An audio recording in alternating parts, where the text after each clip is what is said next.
Us imagineu com serà l'any 2030? Com haurà evolucionat la tecnologia que fem servir en el nostre dia a dia? Amb la intenció d'explicar cap a on va la tecnologia robòtica i informàtica a nens i nenes de 7 a 10 anys i als seus pares, la Biblioteca Josep Soler Vidal va acollir aquest dimarts una xerrada taller organitzada per CodeLearn. Amb exemples divertits i pràctics, els nens i nenes van poder veure com funcionen els robots, que poden servir per jugar, però que també en un futur proper ens poden ajudar en el nostre dia a dia. I amb els nens li explicarem això que és de veritat programar, veient exemples pràctics, i parlarem amb els pares i els nens de què veiem com les professions del futur. Tenim diversos ponents convidats, de la Fundació Viladecans, algun tecnòleg de Gavà propi d'aquí, professors de CodeLearn, i amb tots compartirem una taula rodona.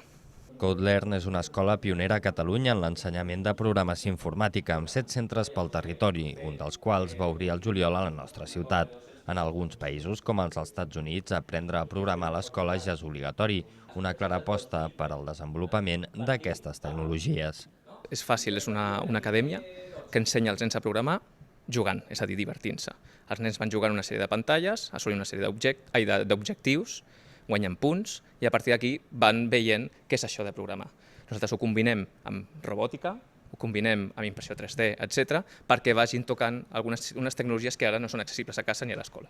I aquí és una de les nostres, amb una metodologia pròpia i plataforma pròpia, és el que fem aquí a CodeLearn. Dimecres, la Casa Gran també va acollir una activitat totalment pràctica, on es va poder veure en acció els programadors de CodeLearn.cat.